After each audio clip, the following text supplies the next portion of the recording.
Hello everyone, welcome back to my YouTube channel. So बच्चों, आज हम करने वाले हैं बाकी जो रिमेनिंग क्वेश्चन हैं आपके 2022 वाले पेपर के। तो उन क्वेश्चंस को हम लोग सॉल्व करेंगे। अगर सेशन अच्छा लगता है तो प्लीज़ लाइक करिएगा।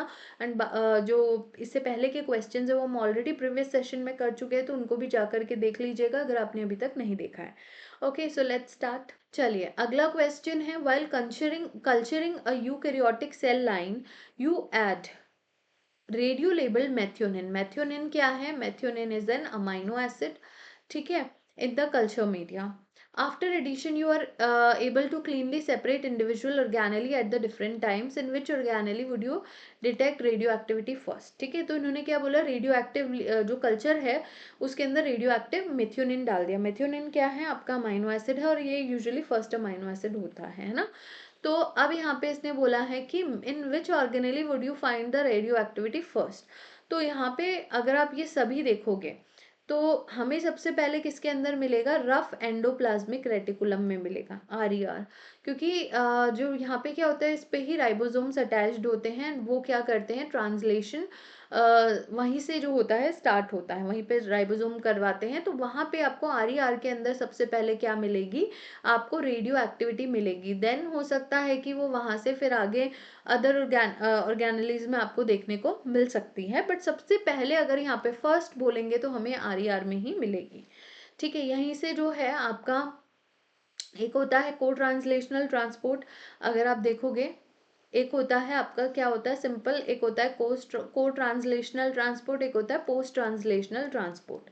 तो को ट्रांसलेशन मतलब ट्रांसलेशन होते होते ही ट्रांसफर हो जाना। तो जैसे कि सिक्रीटरी पाथवे इसके अंदर हम पढ़ते हैं ना, सिक्रीटरी पाथवे हम इसके अंदर पढ़ते हैं, जिसके अंदर क्या आता है, सबसे पहले आपका जो है रफ एंडोप्लाज्मिक रेटिकुलम में जो है वो ट्रांसलेशन होते होते ही एंटर कर जाता है। देन एंटर होते ही मतलब कंप्लीट होते ही वो पूरा जो प्रोटीन है वो किसके अंदर आ गया? रफ एंडोप्लाज्मिक रेटिकुलम के अंदर आ गया।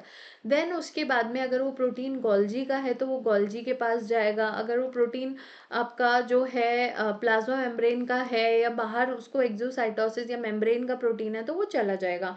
और यहीं से जो है लाइसोसोम के लिए भी अगर वो लाइसोसोमल प्रोटीन है तो वो भी यहीं से जाएगा। तो सबसे पहले तो रफ एंडोप्लाज्मिक रेटिकुलम में आया।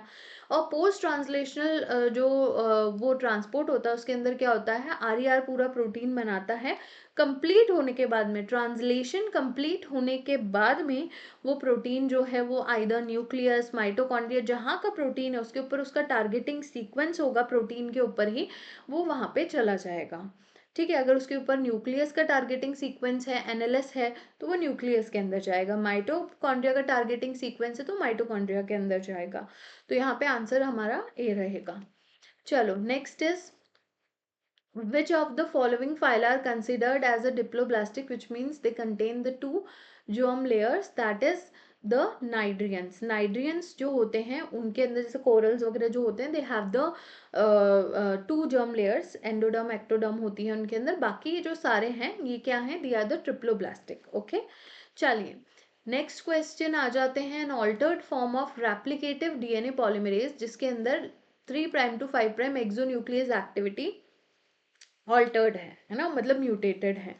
तो इनके अंदर क्या होगा?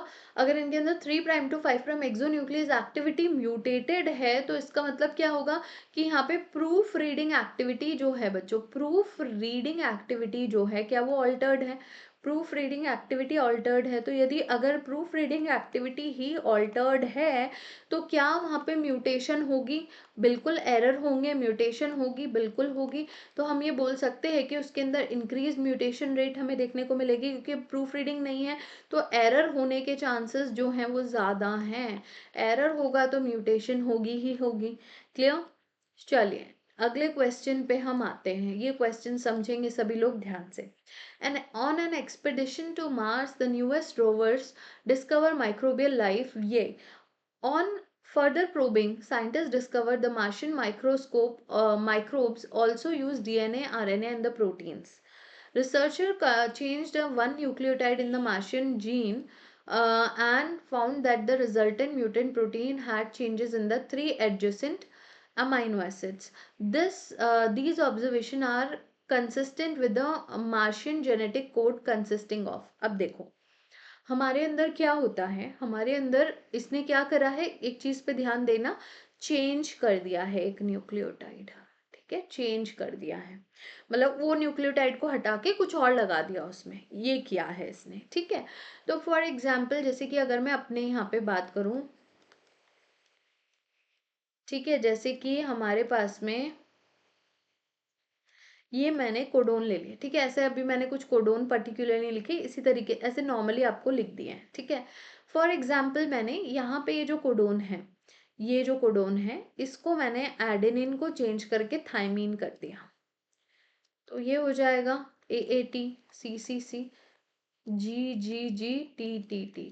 मैंने चेंज कर दिया ना, एक न्यूक्लियोटाइड को चेंज कर दिया है, तो क्या उससे बाकी के कोडोन्स के ऊपर कोई फर्क पड़ा? नहीं, क्योंकि हमारे अंदर जो हम जो पढ़ते हैं, जो हमारे जो कोडोन्स होते हैं, वो क्या होते हैं, नॉन ओवरलैपिंग होते हैं। क्या होते हैं? नॉन ओवरलैपिंग होते हैं।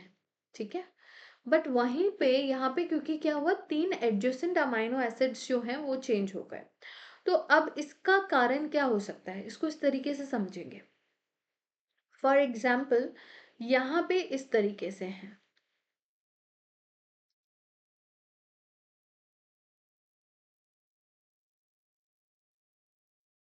ठीक है,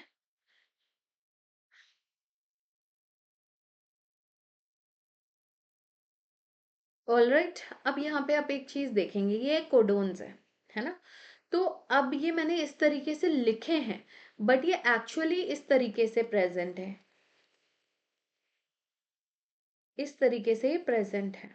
ठीक है, तो अब फॉर एग्जाम्पल अगर मैंने यहाँ पे इसको चेंज कर दिया, साइटोसिन को अगर मैंने यहाँ पर जो है ये सी को, साइटोसिन बोल रही हूँ, सी को अगर मैंने चेंज कर दिया और इसकी जगह पे मैंने लगा दिया क्यू, लेट से एक एक एग्जाम्पल समझो यहाँ पे, तो अब ये 3 कोडोन्स है जिनके अंदर ये सी आ रहा है, तो मैंने चेंज तो एक के अंदर किया, बट क्या ये 3 कोडोन्स जो हैं ये चेंज हो गए, 3 अमाइनो एसिड जो हैं एडजेसेंट चेंज हो गए एक न्यूक्लियोटाइड को चेंज करने की वजह से? यस। तो इसका मतलब ये है कि यहाँ पे कोडोन्स जो है वो ट्रिपलेट हैं, और यहाँ पे जो है ओवरलैपिंग कोडोन्स प्रेजेंट है। जैसे कि अब यहाँ पे ये एक कोडोन है, फिर ये दूसरा कोडोन है, फिर ये तीसरा कोडोन है, समझे? ओवरलैपिंग हो रही है, ABCDEF, है ना।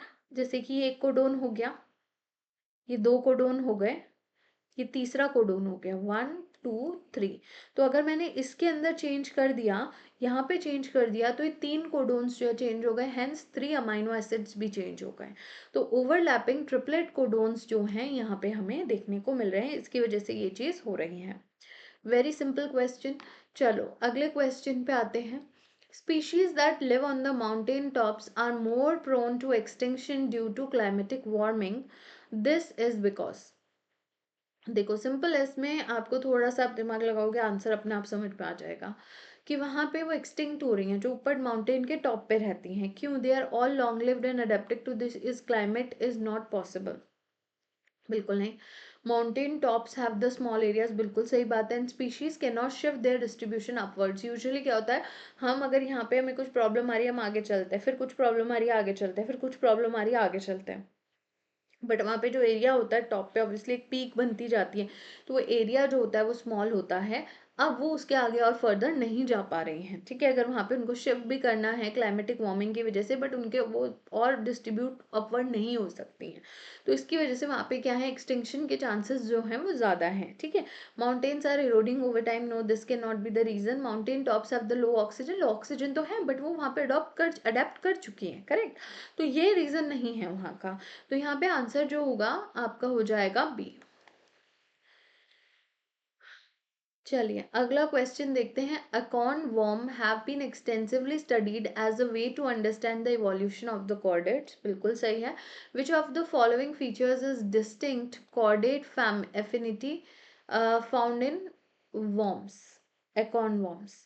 तो इनके अंदर बेसिकली क्या होता है कि क्या कॉर्डेट और इसके अंदर क्या एक मतलब वो पाया जाता है, that is the presence of pharyngeal gill slits, जो कि ये फिल्टर फीडिंग के लिए और एस्पिरेशन के लिए जो है यूज़ करते हैं, इसीलिए इनको स्टडी किया जाता है for the evolutionary studies also. Okay, चलिए अगला क्वेश्चन हम देखते हैं। क्वेश्चन बड़ा इंटरेस्टिंग है। Over time cracks and damage occur होते हैं कंक्रीट में।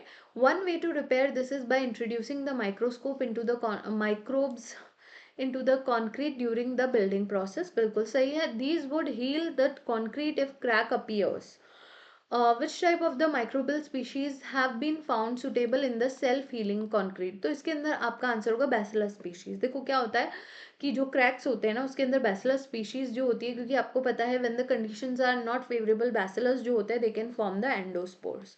तो वो क्या होती हैं, ये वेजिटेटिव स्पोर्स होते हैं, एंडोस्पोर्स बना लेती हैं। एंडोस्पोर्स क्या होता है, उसके अंदर क्रैक के अंदर उसके अंदर रहते हैं।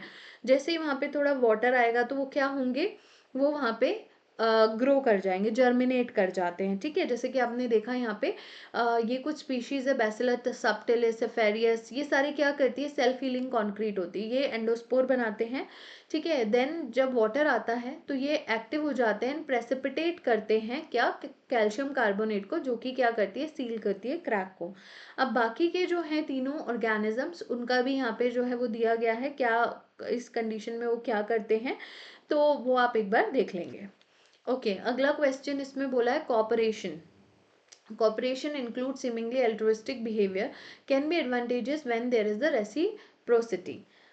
This type of the reciprocal altruism provide an one explanation for the cases of seemingly altruistic behavior by the various animal, for example sharing of the blood meal in the vampire pet। देखो reciprocal altruism क्या होता है, reciprocal altruism में क्या होता है कि अगर मैं तुम्हारी हेल्प कर रही हूँ तो फ्यूचर में तुम भी मेरी हेल्प करोगे। ठीक है, अगर रेसिप्रोकल एल्ट्रुइज्म यही है, कॉपरेशन एक तरह का कॉपरेशन ही हुआ। अगर आज मैं तुम्हारी हेल्प कर रही हूँ तो इन फ्यूचर जब भी होगा तब तुम मेरी हेल्प करोगे ही करोगे, ये वाला चीज़ है। ठीक है, तो मैं तुम्हें है ना जो है बेनिफिट करूंगी, हमेशा जो बेनिफिट हो रहा है रेसिपिएंट को ज़्यादा होना चाहिए कॉस्ट ऑफ द डोनर से, तुम्हें जो है ज़्यादा बेनिफिट हो रहा है। ठीक है, अब वो कब पॉसिबल होगा, फॉर एग्जाम्पल मैं तुमसे ज़िंदगी में एक बार मिली है ना, और अब मेरे कोई चांसेस नहीं है तुमसे मिलने की, मैं तुम्हें फ्यूचर में कभी ज़िंदगी में तुमसे कभी मिलने ही नहीं वाली हूँ, तो वो क्या एल्ट्रुइस्टिक हुआ? नहीं, वो रेसिप्रोकल एल्ट्रुइज्म हुआ क्या? नहीं, मैंने तुम्हारी हेल्प कर दी, तुम मेरी हेल्प करोगे ही नहीं, तुम कभी मुझसे मिलोगे ही नहीं,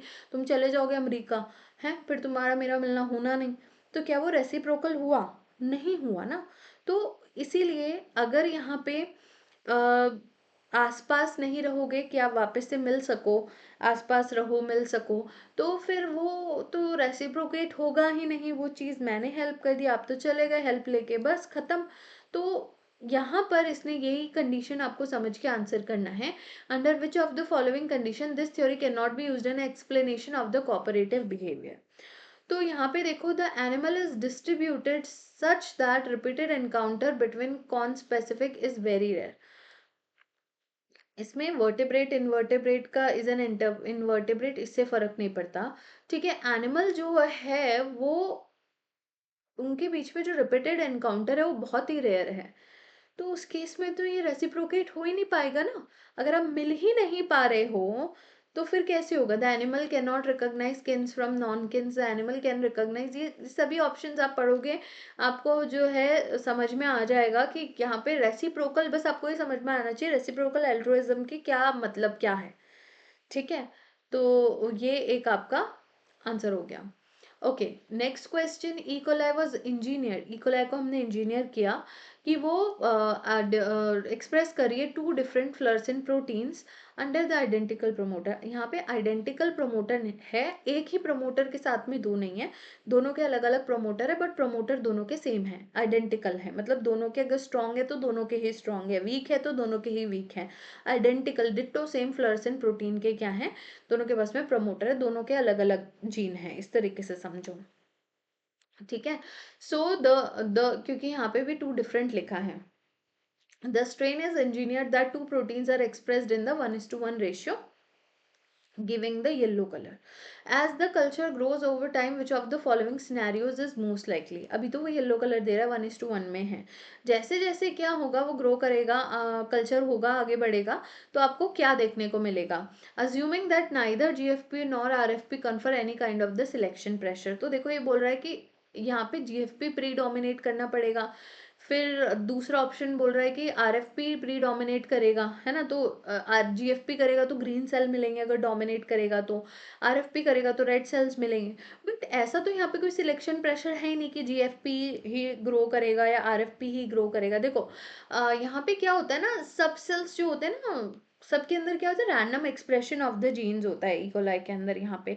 तो ज़रूरी नहीं है कि दोनों बराबर हो सकता है कि किसी के अंदर येलो हो सकता है किसी के अंदर अभी भी किसी सेल के अंदर 1:1 रेशियो में हो रहा है, हो सकता है कि किसी सेल के अंदर जीएफपी का एक्सप्रेशन ज़्यादा हो रहा है, हो सकता है कि किसी के अंदर आरएफपी का एक्सप्रेशन ज़्यादा हो रहा है।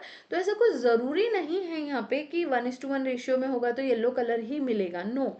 Individual bacterium start expressing the two proteases distinctly and providing a mosaic pattern, बिल्कुल ये पॉसिबल है। ऐसा ज़रूरी नहीं है कि वहाँ पे ये चीज़ फिक्स नहीं है, रैंडम होगा एक्सप्रेशन, हो सकता है कि ग्रीन के अंदर किसी के अंदर ग्रीन हो सकता है किसी के अंदर रेड हो सकता है किसी के अंदर कुछ और हो। तो एक मोज़ेक वहाँ पे हमें देखने को मिलेगा, ठीक है। तो आपका आंसर जो हो जाएगा सी हो जाएगा, robust regulatory mechanism for transcription translation ensure the maintenance, नहीं मेंटेनेंस नहीं होगा, रैंडम जीन एक्सप्रेशन होता है वहाँ पे, ठीक है। तो आंसर होगा सी। अगला क्वेश्चन है, there are three genes ABC, percentage of crossing over between A and B is 20%, BC is 28, AC is 8%। आपको जीन्स का ऑर्डर बताना है क्रोमोसोम पे। तो सबसे पहले एक चीज पता होना चाहिए सभी को कि क्रॉसिंग ओवर कब होता है, ठीक है, जिनको भी नहीं पता है देख लो। क्रॉसिंग ओवर कब होता है, is directly proportional to the distance between genes, ठीक है, is directly proportional to the distance between jeans.